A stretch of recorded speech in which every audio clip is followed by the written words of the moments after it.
یہ تھا کہ جدت زدہ ماڈرن جو سیکولر قسم کا طبقہ ہے پاکستان کے اندر اور انڈیا کے اندر یا دوسری ملکوں میں،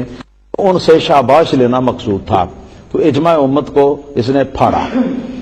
تو اجماع امت کا پھاڑنے والا جو ہے وہ فاسق ہے، کم از کم وہ فاسق ہے۔ امام ابن حجر یہ مسئلہ لکھا ہوا ہے کہ محمد ہاشم المدنی صاحب جو کہ روضہ رسول صلی اللہ علیہ وسلم کے کنجی بردار ہیں، وہ جب پاکستان آئے تو انہوں نے کہا کہ ڈاکٹر طاہر القادری کو حضور صلی اللہ علیہ وسلم نے سلام بھیجا ہے اور وہ حضور کی اجازت سے پاکستان آئے ہیں۔ پوچھنا یہ ہے کہ رسول اللہ صلی اللہ علیہ وسلم کیا کسی گمراہ شخص کو سلام بھیج سکتے ہیں، اور اس بات کے حوالے سے طاہر القادری کے بارے میں کیا خیال رکھا جائے؟ سب سے پہلے تو میں ڈاکٹر طاہر القادری کے بارے میں بتانا چاہتا ہوں کہ یہ شخص ابتداء میں صحیح العقیدہ سنی اور فقہی مسائل کے اندر حنفیت کے اوپر یہ شخص قائم تھا، لیکن جو یہ آگے بڑھتا گیا اور لوگوں نے اس کی تقریروں پر اس کو داد دی، تقریر کے اندر اس کا خاص ملکہ ہے، تقریر کے اوپر داد دی اور اس کی جماعت جو ہے وہ بڑھتی گئی، تو آہستہ آہستہ اس نے خود کو امام اعظم ابو حنیفہ رحمۃ اللہ تعالی علیہ کے بالمقابل ایک مجتہد بنا لیا۔ اور اس بات کا اظہار اس موقع پر ہوا کہ جب ایک مذاکرہ ہوا تھا جامعہ نعیمیہ لاہور میں عورت کی دیت کے مسئلے پر، تو جس وقت اس مذاکرے کے اندر طاہر القادری کا چونکہ موقف تھا کہ عورت کی دیت جو ہے، یعنی جب عورت کو کوئی قتل کر دے تو اس کا کوئی تاوان مالک اس کے جو وارث ہیں وہ تاوان اس کے معاف کرنا چاہیں تو تاوان کتنا ہوگا؟ تو فقہائے اسلام کا اتفاق ہے کہ یہ تاوان جو ہے یہ مرد کے تاوان سے آدھا ہوگا۔ تو کسی شخص نے ڈاکٹر طاہر القادری کے سامنے امام اعظم ابو حنیفہ رحمۃ اللہ علیہ اور پوری حنفی جو مذہب کے اکابر محدثین، مفسرین، فقہا اور ائمہ دین ہیں، ان سب کے حوالے سے یہ کہا کہ ان سب کا مذہب جو ہے وہ یہ ہے کہ عورت کی دیت مرد کی دیت سے نصف ہے، اس سے آدھی ہے۔ تو طاہر القادری نے جواب دیا کہ آپ ان لوگوں کا حوالہ امام ابو حنیفہ اور ان کے جو پیروکار ہیں، ہاں جی، ان میں بڑے بڑے ائمہ دین ہیں، بڑے بڑے اولیاء کرام ہیں، بڑے بڑے فقہا ہیں، عظیم سے عظیم تر درجے کے، تو ان کا نام لے کر کہنے لگا کہ یہ سارے تو میرے مد مقابل ہیں، آپ ان کا حوالہ میرے سامنے کس طرح دے سکتے ہیں؟ تو یہ اس کی بہت بڑی گمراہی تھی، پہلے کہ عورت کی دیت کو جو ہے وہ مرد کی دیت کے برابر قرار دینا اور اجماع امت کی مخالفت کرنا، اور اس سے مقصود یہ تھا کہ جدت زدہ ماڈرن جو سیکولر قسم کا طبقہ ہے پاکستان کے اندر اور انڈیا کے اندر یا دوسری ملکوں میں، ان سے شاباش لینا مقصود تھا۔ تو اجماع امت کو اس نے پھاڑا۔ تو اجماع امت کا پھاڑنے والا جو ہے وہ فاسق ہے، کم از کم وہ فاسق ہے۔ امام ابن حجر عسقلانی رحمۃ اللہ تعالی علیہ کی تحریر اور ہمارے اکابر کی تحریروں کے مطابق، اسی طرح جس وقت خمینی مر گیا، اور خمینی کون تھا؟ یہ شیعہ اثنا عشری تھا، اور شیعہ اثنا عشری کے عقائد جو ہیں وہ ان کی اپنی کتابوں سے ظاہر و باہر ہیں۔ ان کے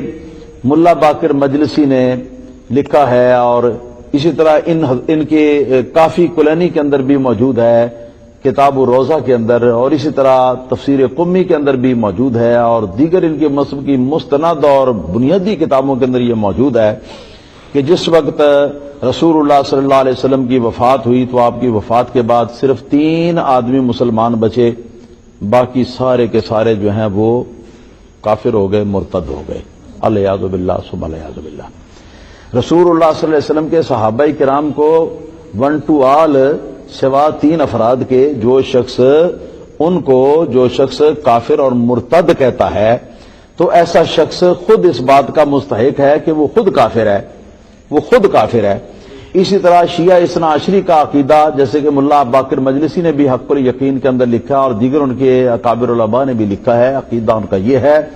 کہ 12 امام جو ہیں یہ اللہ تعالیٰ کے سارے نبیوں سے افضل ہیں سوا محمد الرسول اللہ صلی اللہ علیہ وسلم کے، کہ محمد الرسول اللہ صلی اللہ علیہ وسلم سے یہ افضل نہیں، ہاں یہ محمد الرسول اللہ صلی اللہ علیہ وسلم کے برابر ہیں اور حضور کے مثل ہیں، اور حضور میں اور ان کے فضیلتوں میں اور حضور کی فضیلت میں کوئی فرق نہیں ہے۔ تو یہ آپ جانتے ہیں کہ ہمارے اکابر نے اور پوری ملت اسلامیہ کا اتفاق اس بات پر ہے کہ جو غیر پیغمبر کو پیغمبر کے برابر قرار دے یا پیغمبر سے افضل قرار دے وہ کافر ہے، دائرہ اسلام سے خارج ہے۔ تو اس اعتبار سے اگر ایک پیغمبر پر افضل قرار دیا، 12 اشخاص کو، 12 اماموں کو ایک پیغمبر پر افضل قرار دیا تو یہ 12 کفر ہوئے، اور جب 1,24,000 یا کم و بیش جتنے بھی اللہ تعالیٰ کے نبی ہیں ان سب کی تعداد، ان سب کا جب یہ جو ہے افضلیت کا انکار کیا اور ان سب کو حضرت علی مرتضیٰ اور 12 اماموں سے کمتر کہا، تو پھر ان سب کی مجموعی تعداد کو 12 سے ضرب دے لو اور جتنی تعداد آئے گی اتنے عدد کفر جو ہیں ان کے اس ایک عقیدے کے اندر بنتے ہیں۔ پھر نبی کریم صلی اللہ تعالی علیہ وسلم کی مثال اور آپ کے برابر قرار دینے میں یہ 12 کفر بنتے ہیں، 12 شخصوں کو حضور کے برابر قرار دیا، لہذا یہ 12 کفر بنتے ہیں۔ اس کے علاوہ کفریات جو ہے شیعہ مذہب کی کتابوں کے اندر حشرات الارض کی طرح بھرے پڑے ہوئے ہیں۔ شیعہ حضرات کی کتابوں میں یہ لکھا ہوا ہے، ان کی تفسیر عیاشی میری لائبریری کے اندر موجود ہے، اس میں یہ لکھا ہوا ہے کہ قرآن کریم کے اندر لفظ الہ 2-3 مقامات پر لفظ الہ سمجھتے ہیں نا آپ، الہ اللہ تعالیٰ کے لیے ہے، الہ برحق، تو الہ کا لفظ جہاں آیا ہے تو وہاں الہ کے لفظ کی انہوں نے تفسیر کی ہے 12 اماموں کے ساتھ، 12 اماموں کے ساتھ، کہ یہاں اللہ پاک نے الہ کا لفظ بول کر تو مراد 12 اماموں کو لیا ہے۔ الیاذ باللہ ثم الیاذ باللہ، جو لوگ 12 اماموں کو الہ قرار دیتے ہیں تو وہ کم از کم 12 مرتبہ مشرک ہوئے، 12 مرتبہ وہ مشرک ہوئے۔ پھر اسی طرح یہ لکل امت رسول، قرآن مجید کے اندر یہ الفاظ آئے ہیں کہ ہر امت کے لیے یعنی ہر گروہ کے لیے ایک رسول ہم نے بھیجا ہے۔ تو اس کی تفسیر کرتے ہوئے کہتے ہیں کہ یہاں لکل امت رسول سے مراد 12 امام ہیں کہ وہ اپنے اپنے زمانے کے لوگوں کے لیے وہ رسول ہیں، اپنے اپنے زمانے کے لوگوں کے لیے وہ رسول ہیں۔ تو اگر اس کے باوجود بھی شیعہ مسلمان ہیں تو پھر مرزائیوں کو بھی مسلمان کہو، کیونکہ شیعہ جو ہیں یہ بھی مرزائیوں نے تو ایک شخص کو نبی قرار دیا، رسول قرار دیا ہے، اور شیعہ اثنا عشری حضرات جو ہیں ملا باقر مجلسی وغیرہ، یہ ان حضرات نے اور ان کے مفسرین نے 12 شخصوں کو رسول اللہ صلی اللہ علیہ وسلم کے بعد رسول قرار دیا ہے۔ تو اس طرح کی اور بھی کفریات ہیں، ان کے بہت سارے ڈھیر سارے کفریات ہیں، اور یہ علماء سے ڈھکے چھپے نہیں، جو علماء حق ہیں ان سے ڈھکے چھپے نہیں، ان کی کتابوں کے اندر یہ حشرات الارض کی طرح یہ پھیلے ہوئے ہیں۔ اور علامہ خمینی کے بارے میں یہ بات ہم نے خود نوائے وقت اخبار کے اندر پڑھی تھی، اور ہم نے بعض کتابوں کے اندر بھی پڑھی ہے کہ خمینی ایک ایرانی یونیورسٹی کے اندر طلباء کو لیکچر دینے کے لیے گیا، تو وہاں انہوں نے خمینی سے یہ سوال کیا کہ صحیح اور جو اصلی اسلام ہے تو اس اسلام کی تعلیم حاصل کرنے کے لیے ہمیں آپ کون سی کتابیں پڑھنے کا مشورہ دیتے ہیں؟ تو خمینی نے کہا کہ ملا باقر مجلسی کی کتابیں پڑھا کرو، اور ملا باقر مجلسی کی اپنی کتابوں کے اندر یہ ساری باتیں جو ہیں یہ لکھی ہوئی ہیں۔ تو اس سے پتہ چلا کہ خمینی جو ہے یہ بھی بدتر کافر تھا، کافر،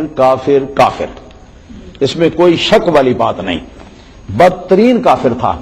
کیونکہ ملا باقر مجلسی کی جو کتابیں پڑھنے کی سفارش کر سکتا ہے وہ اسلامی قانون کی روح سے اور کتاب و سنت کی روح سے وہ بندہ مسلمان کہلانے کا حقدار نہیں۔ یہ ہے خرافات ان کے شیعہ اثنا عشریوں کے، کفری خرافات،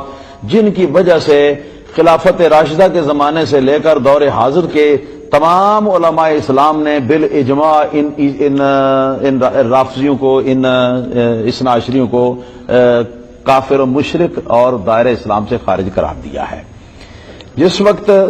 تو خمینی بھی انہی کا ایک عالم تھا، خمینی جب مرا تو